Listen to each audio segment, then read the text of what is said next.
Okay, let's unpack this. You've shared some really interesting stuff on a topic, well, pretty much everyone with a computer deals with: bloatware. hmm That unwanted software. Exactly. So today we're doing a deep dive into the best free and open source tools out there to, help reclaim your PC's performance, get rid of that digital junk. Right, and the sources you sent define it pretty clearly, don't they? It's that pre-installed software you never asked for. Could be manufacturer apps. So like from HP, Lenovo, Samsung, all those guys. Yeah, exactly. Or third-party bundles, maybe games, social media apps you don't want, Yeah. even adware and trial versions. It just accumulates. And it's not just annoying, is it? Your sources point out it really impacts performance. Oh, absolutely. Speed, storage space, battery life. Yeah. It hits all of those. And, there are even security concerns. Security. How so? Well, some of this stuff might collect your data, maybe without being super clear about it. Or worse, it could potentially open up vulnerabilities for malware. Okay, so it's definitely worth cleaning up. Our mission today, then, is to look at some of these FOSS tools for Windows. We've got WinScript, Windows 10 Debloater, Bloatbox. Bulk crap uninstaller BCU and bloatware removal utility, or BRU. Quite a list. Yep, we need to figure out their strengths, weaknesses, maybe some potential risks, so people can choose what works for them. And we should probably touch on Linux and Android, too, briefly. It's handled a bit differently there, but the core issue exists across platforms. Good point. All right, let's start with WinScript. What's the main idea here? So WinScript seems to be all about customization through scripting. You can tailor scripts to remove specific things, think Copilot, Edge, OneDrive. Ah, so you target exactly what you don't want. Precisely. And it goes beyond just removal. You can use it for privacy tweaks, like disabling telemetry. That's the diagnostic data Windows sends back. Okay. Performance tweaks, too. Yeah, potentially. Yeah. And a big plus, apparently, is you can see the actual script before you run it. Transparency. That's definitely reassuring. Any downsides we should mention? Well, the sources note it's relatively new, mainly run by one developer, so maybe a bit less battle-tested. And there's a mention of potential false positives, with Windows Defender sometimes flagging it. Right. So powerful, customizable, but maybe exercise a bit of caution, especially since it's newer. Okay, what about Windows 10 Debloater? Sounds pretty self-explanatory. It does. This one seems geared towards ease of use, improving performance by getting rid of unnecessary default apps and stopping some background services. And it comes in different versions. Yeah, interactive, a GUI, Yeah. like a graphical interface, and even a silent mode for automated deployment. Plus, there's a revert option. Oh, that's handy. A safety net. Definitely. But there's a significant but. The sources really stress the risk of it being too aggressive. You could accidentally remove essential things, Like what? like the Settings app or even the Microsoft Store, things you really need. Ouch. Okay, so caution is key here, too. What's the advice? Definitely review its block list before running it. See what it plans to remove. Mm-hmm. And absolutely create a system restore point first, just in case. Good advice. And always grab it from the official GitHub source, right? Avoid dodgy download sites. Always. Okay, next up is Bloatbox. This one sounds simpler. Yeah, the core idea is a simple drag-and-drop interface for uninstalling stubborn pre-installed apps. Seems very user-friendly on the surface. But I sense another but. Well, there's a community package for more advanced stuff, like scripting to reinstall built-in apps or disable Defender, though disabling Defender is generally not recommended. Right. The potential issues mentioned are things like confusing labels on buttons, maybe not enough detail about what each option does, and some users reported problems with reinstalling apps later or even crashes. So maybe simplicity comes at the cost of clarity or reliability sometimes. It seems that way. Could be great for some basic removals, but maybe not for complex tasks. Okay.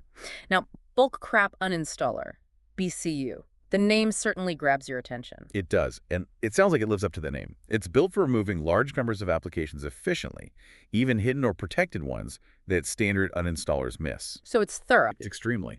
It specifically targets leftover files and registry entries, too. Really aims for that deep, clean, sweeping up all the digital crumbs. I like that analogy. Any other features? Yeah, I have a startup manager, extensive filtering options to help you sort and find what you want to remove.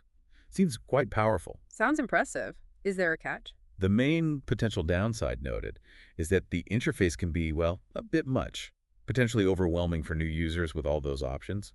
And while it's thorough, it might not catch absolutely every single leftover in every single case. Fair enough. Nothing's perfect. All right, last Windows tool on our list, Bloatware Removal Utility, or BRU. BRU focuses on automation, specifically for removing factory-installed bloatware from major manufacturers, HP, Dell, Lenovo, etc. And it works on various Windows versions. And it's portable, meaning you don't have to install it. Exactly. You can run it directly from a USB drive, for instance. Very convenient. Okay, that sounds really useful, especially for cleaning up a brand new machine. What's the big warning here? This is crucial. BRU apparently pre-selects applications for removal. And this pre-selected list can include software you might actually want to keep. Like, what kind of software? The example given was Microsoft Office. You definitely don't want to accidentally wipe that out. Whoa, okay, so you absolutely must review that list very carefully before clicking. Cannot stress that enough. Yeah. Convenience is great, but not if it removes essential programs. Diligence is required. Got it. Okay, let's quickly shift perspective. Linux, how does this whole bloat thing work there? It's a bit different. Bloat in Linux often just refers to default packages included with the distribution that a user might not need. Control is much more direct. Do package managers, right? Like apt or pacman. Exactly. You use commands like apt purge package name on Debian or Ubuntu systems, or patman-rn's package name on Arch-based systems to completely remove software and its configuration files. There are also commands like apt automove to clean up unused dependencies. So it's more integrated into the system's own tools. Generally, yes. The advice is usually to start with a minimal installation if possible, and always research a package before removing it, just to make sure you don't break something important. Makes sense. And Android, briefly. Similar idea, but often harder.